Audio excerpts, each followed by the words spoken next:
Hey, what's up, YouTube? It's Josh with the Get Business Credit YouTube channel. In today's video, we're going to be going over another business trade line. A lot of you guys probably have already seen or heard this one across YouTube and Facebook. I just want to give you guys some more data points for those that maybe don't already know about this trade line. So it's Floor & Decor. And I'm going to give you the underwriting requirements and what card to apply for, because they have a couple of different cards. So that's what we're going to get into today. Increase your chances for approval as well. But before I go any further, if you could please just hit that subscribe button if you haven't already. It really means a lot to me. Helps the channel grow. You know, I'm really trying to put content out every day, sometimes 2 times a day now. At least I'm going to try it this month. So you don't want to miss out on the videos I have coming up. All right. So make sure you hit that bell notification after you hit the subscribe button. Turn the bell notification on for all notifications. I'd really appreciate it. So, like I said, we're going to be talking about Floor & Decor. The first thing you want to do is this will pop up. If it doesn't, you want to go ahead and hit create account, because a lot of people just go right to this page and hit apply now. You don't want to do that. You could, but it's just best to go ahead and, create your account, put in everything for your business that is required as far as your business information that matches whatever your Experian business credit report states, down to the address, everything. You want it all matching. So you're going to create the account. And like I said, for those that don't know what Floor & Decor is, it's basically kind of like a Home Depot in a sense. You know, they got tiles, wood flooring. So this is great for people that are in real estate or, fixing up homes, flipping homes, whatever that may be. The good thing about it is it's not that hard to get approved for, especially if you're a newer business. There's a few things that you want to make sure you have in place before you apply. Just to let you guys know, I've made other videos about, like, Home Depot is underwritten through Citi, and then Lowe's business account is underwritten through Synchrony Bank. So Floor & Decor is actually underwritten through Community Bank. So a lot of the cards that you see that you guys may have, several of the store cards for personal credit, a lot of those are through either Synchrony or Community Bank. So this one's a business side, and it's no PG, and it's through Community Bank. It's underwritten. I'll have all the links in the description below. They have 2 cards right here. The commercial business account, you do not want to apply for that one. You want to go with the Floor & Decor Pro Premier account.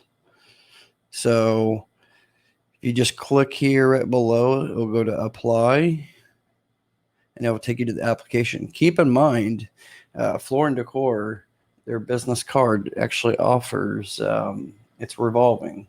The APR is kind of high, so, try not to carry a balance. But let's just jump over to their application real quick. It's the Floor & Decor Pro Premier commercial application. You're going to put in your business name that you want put on the card. It's going to ask you for your tax ID. Don't put any dashes. Just put the whole tax ID, your EIN number there. Business annual sales. So this could actually be projected amount, I would say, is okay, or what your current amount, annual revenue is. They're not going to ask for tax returns or anything like that. Your established date, your legal structure. So that's going to be like sole proprietor, corporation, LLC, etc. Most of you guys should be doing it as a corporation or LLC. It's going to ask you for your business sector. So these codes are actually part of the NISCS codes and SIC codes. That's how they're trying to figure out if, you'd be able to get approved. You know, so that's why it kind of breaks it down like that, like so. Keep in mind, you don't have to be in construction or real estate to be able to get this account. Okay. A lot of people are getting 10 to 15,000 approvals. Don't get too hung up on the amount that you want to request. So, unless you really need it and you're in the real estate business, that's the only way I would put a high amount. But, you know, I would say starting off, just do like 3 or 5,000. Unless, like I said, you're in the real estate or rehab or flipping business, or you plan on doing that, then you can maybe put 10 or 15,000. Just keep in mind, the higher the credit limit that you're going to request, you know, that's going to lower your chances for approval unless you have very strong business credit. So you're going to put your business phone number, make sure this is the one that matches, say, on your website, and the same one that's, say, listed with the 411 business directory, and the same one that's going to be listed with either Secretary of State or Dun & Bradstreet and Experian Business. So you want to make sure those are both matching across both the bureaus anyways before you're even applying for business credit at all. So you're going to fill that out. And it says right there, you know, community bank or community capital bank, you know, so, you know, that's who the underwriter is. Then you're going to put the business address here, and then you're going to do your store location. So they're pretty much all over the place. So pick the closest one to you. Like for my location, it's over an hour drive, but that's fine. And then you're going to put a 6-digit registration code. So that can be any 6-digit code that you can remember, like a birth date or whatever you want to pick. Instead of it being like a 4-digit ATM pin, it's going to be a 6-digit pin that you're going to put. It's basically like your PIN password for the account if you're approved. I'm not going to fill this out right here on this video, but once you hit next, it's going to ask for about the beneficial information, and it's going to ask for your social security number. Keep in mind, they have to do that by federal law, but right below that, it'll have a thing where it says, I'm willing to personal guarantee, or I'm not willing to personal guarantee. So you want to put you're not willing to personal guarantee, but regardless, make sure that your Experian, TransUnion, Equifax is locked or frozen. They're going to try to even possibly soft pull your Experian personal if there's not enough trade lines reporting on your Experian business. But that's who they check, is Experian Business. Okay. And if there's not enough information on it, then they'll check Dun & Bradstreet. But so far, all the data that I've got, it's Experian Business is who they initially are going to be checking. As long as you have several trade lines on there, 4 to 5 trade lines, I would say, that are active and continuously used, then you should be able to get approved. And it reports monthly. If you do get approved, it reports monthly to Experian Business and under revolving trade lines, and then to Dun & Bradstreet as well. Dun & Bradstreet's not so active, though, on the reporting. But keep in mind, you guys have to understand that you have to use it for it to be reported 9 out of 10 times. Sometimes with Experian, trade lines will actually report even though they're not being used, but that's not going to help your score at all. So, you know, to keep that in mind. So I think that's it for this video. If you guys have any comments, put it in the comment section. Like, you have any questions, put it in the comment section below and I can clarify it. Oh yeah, the other thing is 9 out of 10 times, you're not going to get a instant approval. They're going to say they need like up to 30 days to review the application. They usually will send you something by mail, either saying that you're declined, or the letter will say you need to call them, which that happened to me. before, and they wanted me to personal guarantee. I said no, and that was several months back.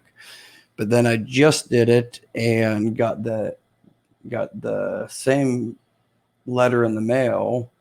And I'll make another video about that once I actually get the cards. But I got approved for $8,800. I know that's lower than a lot of these other people are getting, but I requested, I believe, 10,000. I don't remember exactly because I planned for so many to test out with you guys to show you guys. But it was no PG for me, like I said, and I selected that as well, no PG. But just don't be discouraged if you don't get like an instant approval, because 9 out of 10 times they don't do instant approvals. They may call you the next day or a couple of days later, but more than likely it's going to be through the snail mail, and they're either going to send you your cards or send you a letter saying to call to verify some information, just like some of the other trade lines like Best Buy, Business Card, Crutchfield. They do the same thing where they'll send you a letter first, just like Amazon Business Line of Credit with Synchrony Bank. They will call you. I mean, not call you all the time. Sometimes they'll just send you that letter in the mail and then have that number on there, and you have to call and do some verification things. And then after that, they'll say, congratulations, you're approved for this. And then, you should be good to go. The reason why I say to create the account first is because it's more likely, once you're approved, it's more likely to show up in your account quicker than if you do not create an account and you just go and apply. Then you're going to get the the letter in the mail that's going to give you the instructions on how to add it and create the account and everything. So you want to try to make sure it's already seamless as possible for them. But yeah, I think that's it. I mean, like I said, they got all kinds of different things. So if you're into real estate or have any type of rehab projects or anything like that, like I said, it's revolving, but try not to revolve it because it is a high APR. So that's all for this video. It kind of went longer than I wanted it to be. Anyways, make sure you hit subscribe if you haven't already. I'd really appreciate it. Thank you so much. And smash that thumbs up. That helps the YouTube algorithm get out to a wider audience, the channel. All right, until next time, you guys take care. And again, thank you so much for the support. More videos coming, so make sure you're a subscriber. Till next time, you guys take care and be safe. Bye-bye.